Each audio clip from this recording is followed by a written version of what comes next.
اللہ اللہ حضرت عمر کا بیٹا مصر گیا، وہاں سے کمائی کر کے لایا، تجارت کرنے گیا، لاکھوں کا مال۔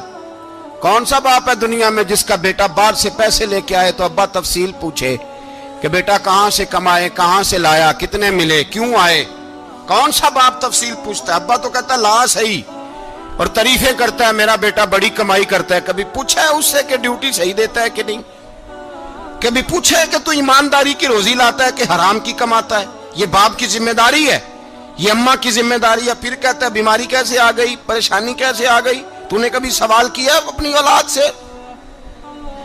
حضرت عمر فاروق رضی اللہ تعالیٰ عنہ کا بیٹا مصر سے پیسے کما کے لایا تو جناب عمر نے بلایا، فرمایا بیٹے اتنی تو تیرے پاس راس ہی نہیں تھی، تھوڑے سے تو پیسے لے کے گیا تھا، اتنی کمائی کیسے ہو گئی؟ اتنے تو پیسے نہیں تھے صاحب، کہاں سے کمائی لائے؟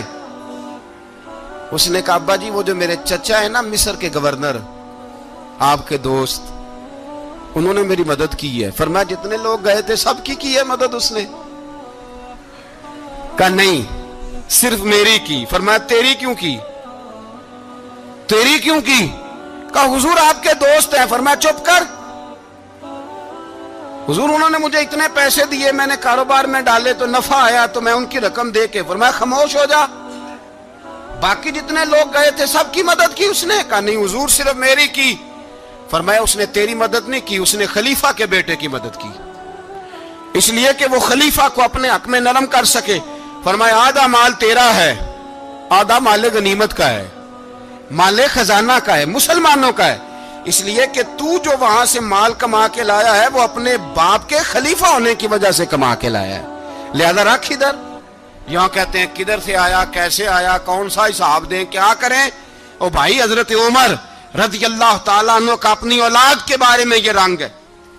ایک جنگ سے نا خوشبو آئی، خوشبو بڑی مہنگی ہوتی تھی، عرب میں خوشبو آج بھی بڑی مہنگی ہے، وہ زیادہ استعمال کرتے ہیں۔ میری باتوں کی سمجھ آ رہی ہے میرے بھائیوں؟ بڑی مہنگی خوشبو تھی۔ جب وہ خوشبو آئی تو حضرت عمر نے کہا، گھر میں پہلے پہنچی حضرت عمر کے، چونکہ زیادہ عورتیں استعمال کرتی تھی گھر کے اندر خوشبو، مرد بھی لگاتے تھے۔ حضرت عمر نے اپنی بیوی سے کہا، آپ کی زوجہ تو تھی وہ بڑی خوشبو کو پسند کرتی تھی۔ حضرت عمر نے اپنی زوجہ سے کہا کہ خوشبو لاؤ، میں نے ایک عورت کی ڈیوٹی لگائی ہے، وہ خوشبو تول کے نا تو حصہ برابر صحابہ میں بانٹ دے گی۔ تو آپ کی زوجہ کہنے لگی کسی بی بی کی ڈیوٹی لگانے کی کیا ضرورت تھی، میں جو موجود تھی میں بانٹ دیتی ہوں تول کے حصہ برابر۔ آپ نے فرمایا نہیں تو رہنے دے، وہ فلانی بی بی بانٹے گی۔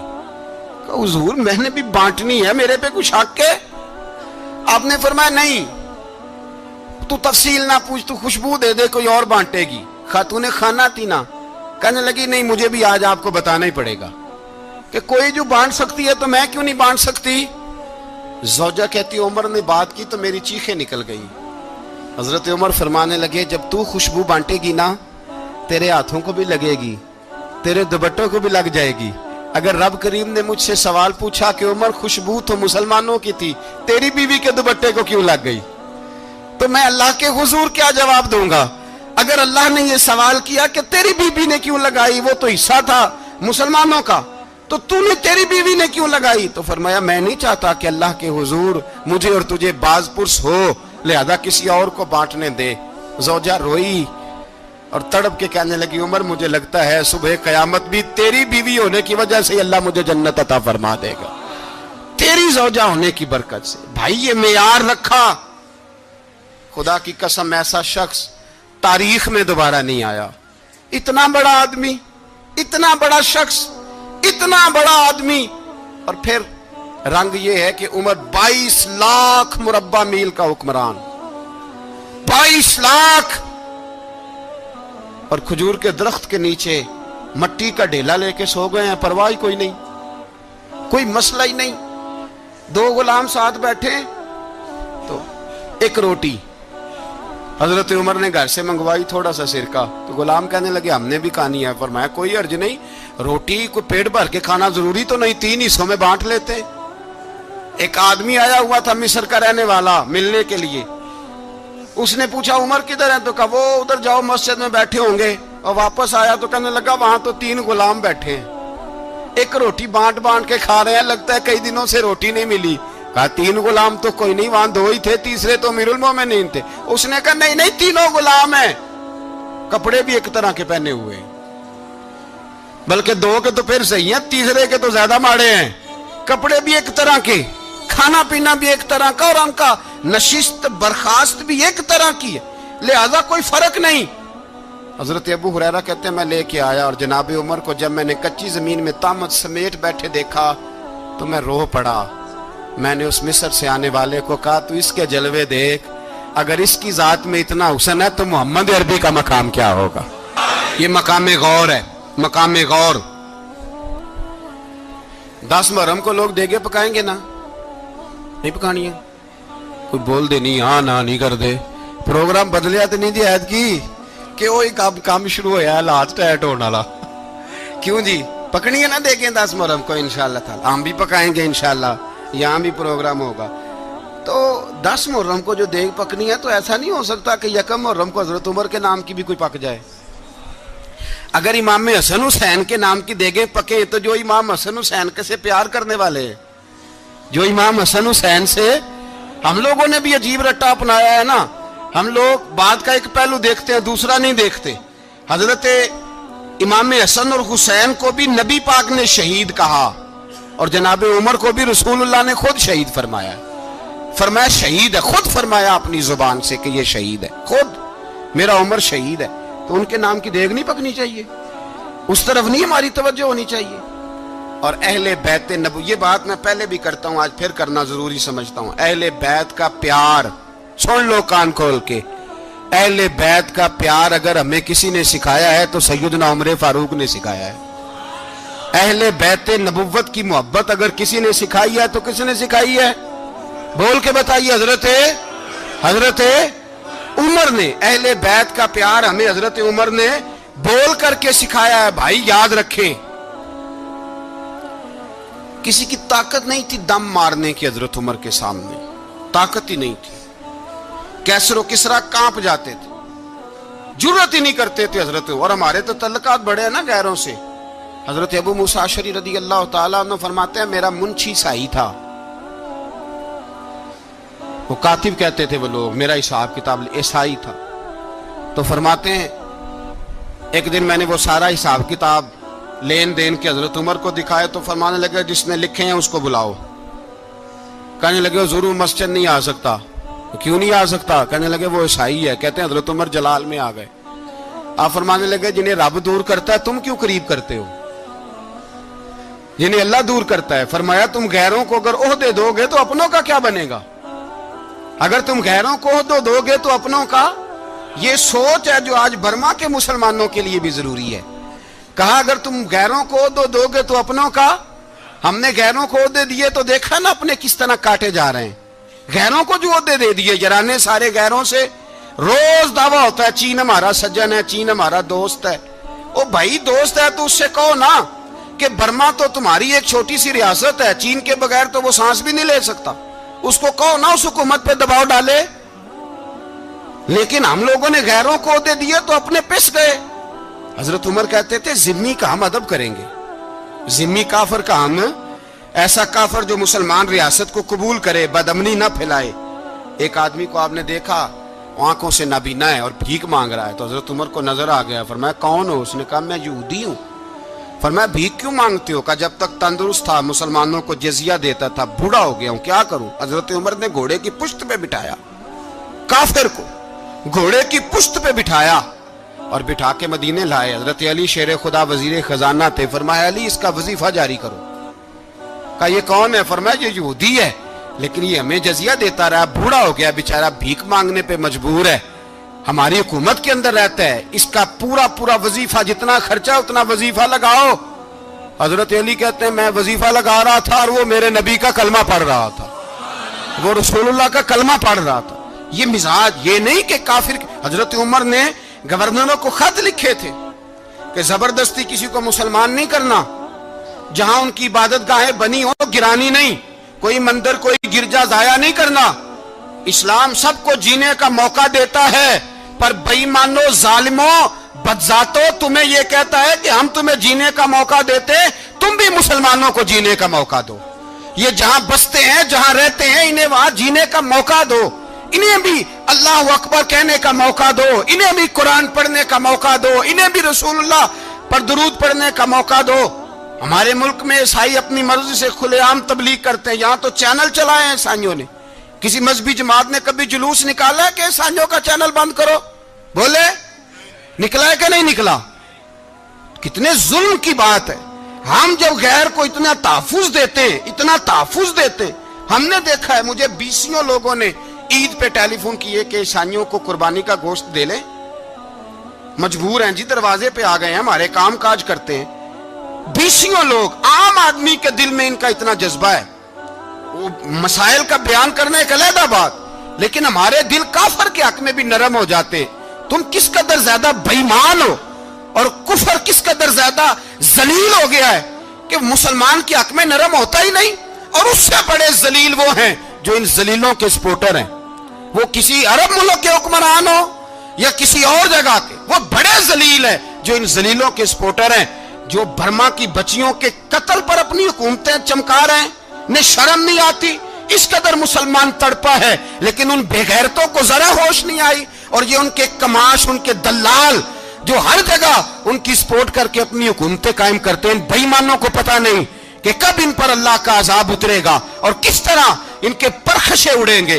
تمہیں اپنی ذلت اور رسوائی نظر نہیں آ رہی کہ زمین کس طرح تمہارے لیے تنگ ہو گئی ہے؟ اس سے زیادہ اور تمہاری رسوائی کیا ہوگی؟ ڈرو اللہ سے، اور یہ تو دنیا کا عذاب ہے۔ ان بطش ربک لشدید، میرا رب کہتا ہے قیامت تو قائم ہونے دے، اتنا سخت تیرے رب کی پکڑ ہے، اتنی کسی دوسرے کی ہو سکتی؟ یاد رکھیں اور تھوڑا احتیاط کریں ہم سب لوگ بھی، جو ہم لوگ آدھی زبان بول کے بھی ان کی سپورٹ کرتے۔ اب شرم آنی چاہیے ہمیں ان حکومتوں کی سپورٹ کرتے جو مسلمانوں کی لاشوں کے اوپر حکومتیں قائم کرتے ہیں، شرم آنی چاہیے۔ بہرحال بات دور نکل جائے گی، اور میں اپنے مضمون پہ رہتا ہوں۔ اہل بیت کا پیار اگر سکھایا ہے تو جناب عمر نے سکھایا ہے رضی اللہ تعالی عنہ، امام حسن ملنے۔ آپ یقین کریں، میں جب اس واقعہ کو پڑھتا ہوں تو میرا دل جھوم جاتا ہے۔ میں کہتا ہوں یار، ڈاڈا ہونا اپنی جگہ پہ، عشق ہونا اپنی جگہ پہ، انسان کا باوقار ہونا اپنی جگہ، جہاں کھڑے ہونا تھا وہاں یہ کھڑے ہوتے تھے، اور جہاں جھکنا تھا وہاں یہ ان لوگوں میں اقبال نے کہا تھا، تیری نگاہ ناز سے دونوں مراد پا گئے، عقل غیاب و جستجو، عشق حضور و اضطراب۔ جہاں اگر آیا ہے سامنے کیسر و کسرا تو عمر جیسا دلیر کوئی نہیں، اگر سامنے آیا ایران کا بادشاہ تو عمر جیسا تگڑا کوئی نہیں، اگر آیا ہے سامنے غسان کا بادشاہ تو عمر جیسا عادل کوئی نہیں، لیکن اگر علی کا بیٹا آیا ہے، اگر فاطمہ کے لال پارے آئے ہیں، تو پھر فاروق اعظم سے جیسا محب کوئی نہیں، پھر ان سے جیسا پیار کرنے والا کوئی نہیں۔ اندر بیٹھے ہیں جناب عمر، اندر تنہائی میں کچھ وزیروں سے گفتگو ہو رہی ہے، میٹنگیں جاری ہیں۔ آپ کے بیٹے ملنے آئے جناب عبداللہ ابن عمر، ابا جی ملنا ہے، بات ٹھہرو، بات کر رہا ہوں، کوئی نہ اندر آئے۔ صاحبزادہ باہر کھڑا ہے، تھوڑی دیر گزری تو امام حسن بھی آ گئے۔ کون آئے؟ آپ کو عجب ملے گا امام صاحب کا نام لینے سے، وہ سردار ہیں جنتیوں۔ کون آئے؟ سارے بولیے، امام حسن، تیری نسل پاک میں ہے بچہ بچہ نور کا، تو ہے نے نور تیرا سب گھرانہ۔ امام حسن آئے تو حضرت عبداللہ ابن عمر کو دروازے پہ کھڑے دیکھا، کہا امیر المومنین کہاں ہیں؟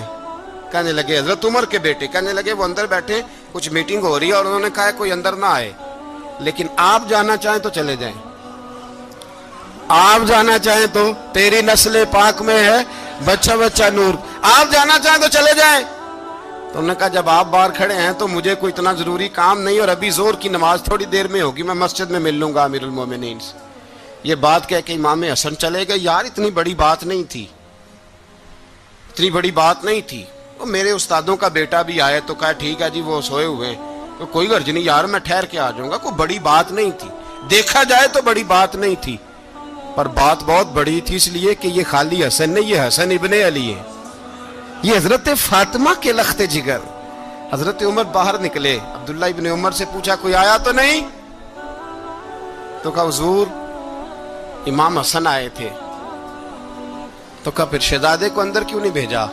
کہا میں نے کہا تھا. وہ کہنے لگے اگر امیر المومنین مصروف ہیں تو میں ظہر میں مل لوں گا. حضرت عمر رونے لگے, فرمایا بیٹے تو نے اچھا نہیں کیا. پھر مسجد نہیں گئے, سیدھے امام حسن کے دروازے دستک دی. امام حسن باہر آئے, کہا شہزادے آئے تھے تو ملے کیوں نہیں؟ تو امام حسن کہنے لگے حضور آپ کا اپنا بیٹا دروازے پہ کھڑا تھا, آپ کا اپنا بیٹا دروازے پہ کھڑا تھا, اور منع بھی کیا تھا آپ نے تو میں زور میں مل لیتا. حضرت امام حسن فرماتے جوش جذبات میں جناب عمر نے سر سے پگڑی اتار دی, جوش جذبات میں. کہنے لگے حسن میرے بیٹے کا اور آپ کا کیا مقابلہ؟ کیا اس کی ماں کا نام فاطمہ الزہرا ہے؟ کیا اس کی نانی کا نام خدیجۃ الکبریٰ ہے؟ کیا اس کے نانے کا نام محمد مصطفیٰ ہے؟ آپ کا اور اس کا کیا مقابلہ؟ پھر رو پڑے اور کہنے لگے بیٹے میں مکے کے صحراؤں میں اونٹ چرایا کرتا تھا, یہ جو میرے سر پر عزت کے بال ہیں یہ تیرے نانے کے اگائے ہوئے. میں مکے کے خبردار شہزادے خبردار. او بھائی اہل بیت نبوت کے ادب کا رنگ اگر سکھایا ہے تو سیدنا عمر نے سکھایا ہے. حضرت عمر فاروق اتھارٹی ہے, اسلام کی اتھارٹی. یکم محرم حضرت عمر کی شہادت ہے. یہودی بول اٹھا, کافر بول اٹھا. اگر 6 مہینے عمر دنیا میں اور رہتے تو دنیا میں کوئی کافر موجود نہ ہوتا. 6 مہینے. اور جب اس بطل جلیل کا جنازہ اٹھا, اللہ بخاری پڑھیے نا, اللہ مرزقنا شہادت فی سبیلک, اللہ بسترے کی موت نہ دینا شہادت کی دینا. عمر شہید ہوئے, مسجد نبوی میں نماز پڑھاتے, اور جب جنازہ اٹھا تو مدینے کا پھر پیچھے جو دلیر بچے وہ مولا علی تھے. مولا علی جناب عمر کا جنازہ اٹھا تو سب سے پہلی ہائے جو نکلی وہ حضرت علی کی زبان سے نکلی, اور حضرت علی ساری داڑھی آنسوؤں سے بھر گئی. لوگوں نے کہا کہ علی کیا ہوا؟ فرمانے لگے تم دیکھ نہیں رہے جنازہ کس کا اٹھا ہے, پلٹ کے دیکھو تو صحیح, پتہ نہیں یہ کون گیا ہے. کہ حضور کیا ہوا؟ آپ فرمانے لگے عمر اس طرح کے کام کر کے گیا ہے, اب ان کے رستوں پہ کون چلے گا؟ کون اس کے جگر راہ وفا میں؟ میں نقش ایسے چھوڑ آیا ہوں, میں جس منزل سے گزرا ہوں وہ اب تک یاد کرتی ہے. حضرت علی حضرت عمر کے جنازے پہ کھڑے ہو کے کہتے ہیں اللہ مجھے اس طرح کے عمل کرنے کی توفیق دے جس طرح کے عمر کر کے گیا. میرے بھائی بطل عزیز, بطل حریت حضرت عمر رضی اللہ تعالیٰ عنہ جو اپنی زندگی انقلاب والی گزار کے گئے.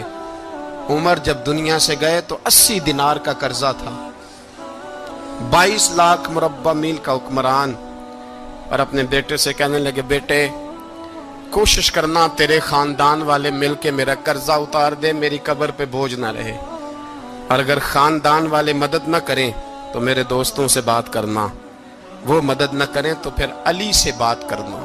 ان کا پیار آپس میں اتنا اور تو اختلاف ثابت کر رہا. 80 دینار کا قرضہ چھوڑ کر حضرت عمر دنیا سے گئے, اور جاتی دفعہ کہہ گئے میرے بعد میرے بچوں کو حکومت کے مشورے میں بھی شامل نہ کرنا, حکومت کے مشورے میں بھی میری اولاد شامل نہ ہو. اتنا بڑا شخص اتنا بڑا رنگ دے کے یکم محرم کو جب عمر فاروق کا وصال ہوا تو بیٹے سے کہنے لگے اماں عائشہ سے جا کے کہو میرا بھی نبی پاک کے روزے میں دفن ہونے کو دل کرتا ہے. ایک قبر کی جگہ ہے اماں جی نے اپنے لیے رکھی ہے, بخاری ہے بخاری. حضرت عائشہ کے پاس صاحبزادے گئے, کہنے لگے اماں جی عمر کو زخم لگ گیا ہے, حالت بڑی پریشانی والی ہے. وہ کہتے ہیں اگر اماں اجازت دیں. سید عائشہ رو پڑی, فرمانے لگی کہ وہ اپنی قبر کی جگہ تو نہیں نہ کسی کو دیتا, پر عمر نے کمال ہی بڑا کیا. اسے کہو جاؤ گنبد خضرا میں قیامت تک جو مصطفیٰ پہ اور ابو بکر پہ سلام پڑے گا وہ تجھ پہ بھی سلام پڑھ کے جائے گا, جاؤ میں نے جگہ دی. اور اگر آپ نے ابھی تک ہمارا چینل سبسکرائب نہیں کیا تو فوراً سبسکرائب کیجئے, ساتھ ہی بیل آئیکن پر کلک کریں تاکہ مزید آنے والی ویڈیو ہیں وہ آپ کو وقت پر ملتی رہیں. اللہ حافظ.